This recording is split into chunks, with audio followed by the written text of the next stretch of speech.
آخری خط کے جواب میں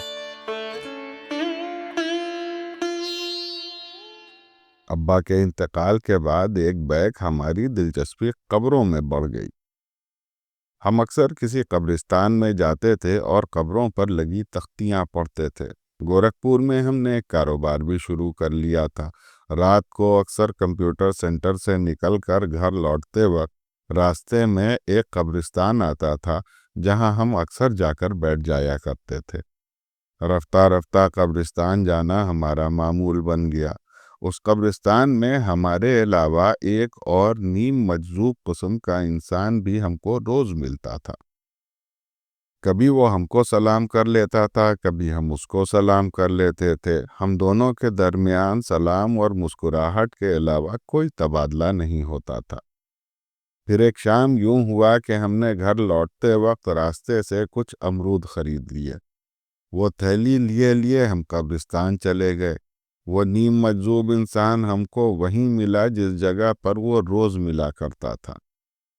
اس نے ہم کو جیسے ہی دیکھا اس کی آنکھوں میں چمک آ گئی اور اس نے بڑی گرمجوشی سے ہم کو سلام کیا۔ ہم نے بھی اسے اسی گرمجوشی سے جواب دیا اور قبرستان میں قبروں کے درمیان بنی پگڈنڈی پر آگے بڑھ گئے۔ ہم نے محسوس کیا کہ کوئی ہمارے پیچھے آ رہا ہے۔ پلٹ کر دیکھا تو وہی ہمارے پیچھے پیچھے آ رہا تھا۔ قبرستان میں ایک بڑا سا برگد کا درخت تھا جس کے چاروں طرف سیمنٹ کا چبوترا بنا ہوا تھا۔ ہم ہمیشہ اسی چبوترے پر بیٹھتے تھے۔ اپنے معمول کے مطابق ہم وہاں بیٹھ گئے۔ جیب سے ایک سگریٹ نکال کر جلانے ہی جا رہے تھے کہ اس کی آواز آئی، ٹھہرو۔ ہم نے سگریٹ کو ہونٹوں سے الگ کیا اور اس کی طرف سوالیہ نگاہوں سے دیکھنے لگے۔ اس میں کیا ہے؟ مجذوب نے تھیلی کی طرف اشارہ کرتے ہوئے پوچھا۔ امرود ہیں، کھاؤ گے؟ وہ چند لمحوں کو خاموش اپنی جگہ پر کھڑا رہا، پھر ہمارے قریب آ کر بولا، تمہارے ساتھ بیٹھ جائیں؟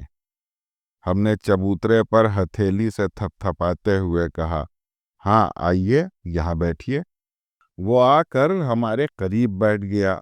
اس کے لباس سے کسی معمولی عطر کی خوشبو آ رہی تھی۔ ہم نے تھیلی سے ایک امرود نکال کر اس کی طرف بڑھا دیا۔ اس نے مسکراتے ہوئے امرود لیا اور ایک بڑا سا ٹکڑا دانتوں سے کاٹ کر چبانے لگا۔ امرود چباتے چباتے اس نے پوچھا، یہاں تمہارا کون ہے؟ کوئی نہیں، ہم نے جواب دیا۔ اس نے اس بات میں اپنی گردن ہلا دی اور امرود کھانے میں مگن ہو گیا۔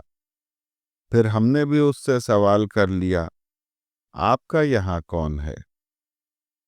یہ سب ہمارے ہی تو ہیں، اس نے ہوا میں ہاتھ لہراتے ہوئے جواب دیا۔ کیا مطلب؟ ہم نے حیرت سے پوچھا۔ وہ بغیر کچھ کہے امرود کھاتا رہا اور ہم کو اپنی نگاہوں سے ٹٹولتا رہا۔ پھر منہ کا امرود ختم کر کے ہماری طرف ہاتھ بڑھاتے ہوئے بولا، ایک اور دو۔ ہم نے اسے تھیلی سے ایک امرود نکال کر دیا۔ وہ پھر ہم کو اسی طرح دیکھتے ہوئے امرود کھانے میں مشغول ہو گیا۔ ہم نے دل میں سوچا، بیچارہ پاگل ہے، اللہ اس پر رحم فرمائے، اور پھر سگریٹ جلانے لگے۔ ہم پاگل نہیں ہیں، اس نے مسکراتے ہوئے کہا۔ کیا مطلب؟ ہم نے چونک کے پوچھا۔ ہم پاگل نہیں ہیں، اس نے ٹھہرے ہوئے لہجے میں جواب دیا۔ لیکن آپ کا جواب تو ایسا ہی ہے، ہم نے ذرا شوخ انداز میں اس سے کہا۔ تم بھی ہمارے ہو، اس نے امرود کی طرف دیکھتے ہوئے بے پرواہی سے جواب دیا۔ یہ بات تو آپ نے درست کہی۔ ہم نے سگریٹ کا ایک لمبا کش کھینچ کر دھواں فضا میں اڑاتے ہوئے کہا، پہلے ہم تمہارے شناسا تھے، اب رشتہ دار ہو گئے ہیں، اس نے مسکراتے ہوئے کہا۔ اس کی زبان بہت صاف تھی۔ اس کے لہجے سے صاف ظاہر ہو رہا تھا کہ وہ گورکھپور کا باشندہ نہیں ہے۔ بھلا وہ کیسے؟ ہم نے اس سے متجسس انداز میں پوچھا۔ ہمارے درمیان اس امرود کا رشتہ ہے، اس نے مسکراتے ہوئے کہا۔ ہم نے اپنی گردن اس بات میں ہلا دی، وہ ہم کو پھر دیکھتا رہا۔ ایک سگریٹ ہم کو بھی دو، اس نے ہماری طرف ہاتھ بڑھاتے ہوئے کہا۔ ہم نے جیب سے سگریٹ کا پیکٹ نکالا اور اس کی طرف ایک سگریٹ بڑھا دی، پھر لائٹر نکال کر اس کی سگریٹ جلانے لگے۔ اس نے ہونٹوں میں سگریٹ دبائے دبائے کہا، اب تو سگریٹ کا بھی رشتہ ہو گیا۔ ہم دونوں ایک ساتھ ہنسنے لگے۔ اس نے سگریٹ کا ایک لمبا کش کھینچ کر اپنی سانس چند لمحوں کے لیے روک لی، پھر دھواں اڑاتے ہوئے کہنے لگا، یہاں کیوں آتے ہو؟ بس یوں ہی، ہم کو اچھا لگتا ہے، ہم نے جواب دیا۔ آپ یہیں رہتے ہیں؟ ہم نے اس سے سوال کیا۔ جب آتے ہیں تو پاس والی مسجد میں رہتے ہیں۔ کہاں سے آتے ہیں؟ جہاں سے سب آئے ہیں۔ اس کا جواب عجیب تھا، جس کی وجہ سے ہم خاموش ہو گئے۔ ہم کو خاموش دیکھ کر اس نے پوچھا، تم کہاں رہتے ہو؟ اس بار ہماری باری تھی۔ ہم نے اسے جواب دیا، جہاں سب رہتے ہیں۔ ہمارے اس جواب سے اس کے ہونٹوں پر ایک نہایت خفیف اور معنی خیز مسکراہٹ پھیل گئی۔ اس نے اپنی گردن ہلائی اور ادھر ادھر دیکھنے لگا۔ ہم نے سوال کیا، آپ یہاں کیوں آتے ہیں؟ وہ پھر سے مسکرایا اور شرارت بھرے انداز میں جواب دیا، جس وجہ سے سب آتے ہیں۔ اب ہم دونوں کے درمیان گویا مبہم جواب دینے کا مقابلہ شروع ہو گیا تھا۔ پھر سے کچھ دیر خاموشی رہی۔ اس نے اپنا گلا صاف کرتے ہوئے کہا، تمہاری زبان سے معلوم نہیں ہوتا کہ تم یہاں کے باشندے ہو۔ تمہارا وطن کہاں ہے؟ اس کا جواب دینے سے پہلے ہم بھی مسکرائے اور اسے غور سے دیکھا، پھر جواب دیا، ہمارا وطن وہی ہے جو سب کا ہوتا ہے۔ اس مقابلے میں ہم کو قطعی دلچسپی نہیں تھی۔ ہم وہاں بیٹھ کر دن بھر کی تھکن اتارا کرتے تھے۔ ذہن مزید کسی کشتی پر آمادہ نہیں ہوتا تھا، لیکن اسے ہماری ذہنی تھکان سے کیا سروکار۔ ہم بات نہیں کرنا چاہتے تھے۔ ہم کو محسوس ہونے لگا کہ وہ ہم سے مزے لے رہا ہے۔ اس نے پھر سے ایک سوال داغ دیا، تم کیا کام کرتے ہو؟ ہم نے سوچا اسے ایک سیدھا سا جواب دے دیں، شاید وہ بھی ڈھنگ کی باتیں کرنے لگے، سو ہم نے جواب دیا، کاروبار۔ اور آپ کیا کرتے ہیں؟ وہی جو خلق خدا کرتی ہے۔ ہم کو اس کے اس جواب پر بہت غصہ آیا، لیکن ہم نے ضبط کر لیا۔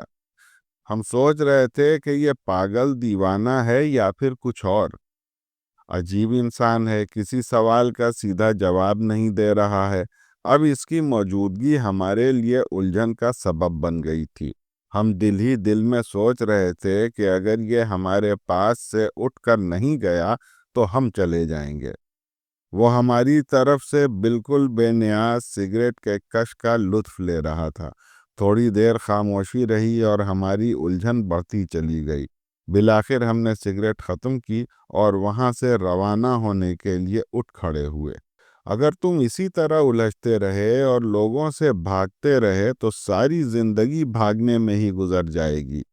اس نے سگریٹ کا آخری کش ہوا میں اڑاتے ہوئے کہا، نہ تو ہم کسی سے الجھتے ہیں اور نہ بھاگتے ہیں۔ ہم نے قدرے تلخ لہجے میں اس کا جواب دیا۔ سوچ لو، سچ بول رہے ہو نا؟ وہ ہماری طرف مسکرا کر دیکھتے ہوئے بولا۔ آپ نہایت عجیب انسان ہیں۔ کسی بھی سوال کا سیدھا جواب آپ نہیں دے رہے ہیں۔ اگر آپ یہ سمجھتے ہیں کہ ہم آپ کی ان مبہم باتوں سے آپ کو کوئی پیر فقیر سمجھ لیں گے اور آپ کے مرید ہو جائیں گے تو یہ آپ کی خام خیالی ہے۔ یہ داؤں پیچ ہم بھی خوب جانتے ہیں، اس لیے ہم پر یہ حربے نہ آزمائیے۔